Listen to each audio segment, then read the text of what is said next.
આ નાની એવી ધર્મની લડાઈ હતી હે ને, એની સાથે અમારા જે મીડિયાના ભાઈઓ છે એની સાથે આ તમામ ચેનલોનો હું ખૂબ ખૂબ આભાર માનું છું કે મીડિયા અમારી સાથે રહી, અમારી સાથે જે પોલીસનો બંદોબસ્ત બહુ સરસ એ લોકોએ અમને સેવા આપી અને એના ફેમિલીના લોકો સાથે અમે જ્ઞાતિના ભાઈઓ અને બહેનો હાજર રહ્યા.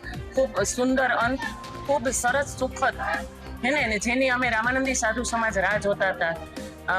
એ અમારા જ્ઞાતિના ભાઈ બહેનો, એની સાથે સમાજ, જેટલા લોકો મુરલી મનોહર મંદિર અને એના મહંત શ્રીને જે હેલ્પ કરતા હતા એ બધાનો ખૂબ ખૂબ ધન્યવાદ.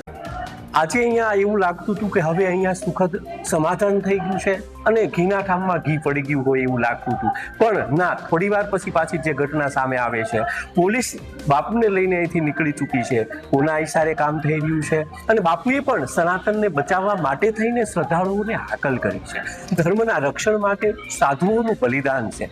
સાધુઓની અવજ્ઞા ન થવી જોઈએ. જે કંઈ વિવાદો હોય, જે કંઈ સમસ્યાઓ હોય, ગામ લોકોએ બેસીને એનું સુખદ સમાધાન લાવવું જોઈએ અને સાધુઓને રંજાડવા ન જોઈએ, કારણ કે સનાતન સંસ્કૃતિની ધરોહરનું રક્ષણ આ સાધુઓએ કર્યું છે. સંત ન હોત ઇસ સંસાર મેં તો જલી જાત આ બ્રહ્માંડ, જ્ઞાન કેરી વો લહેરો છે ખારત ઠામો ઠામ. સાધુઓએ હંમેશા જગતને સાચી દિશા બતાવી છે, સાચી રાહ બતાવી છે, ત્યારે આવા સાધુઓને રંજાડવા ન જોઈએ.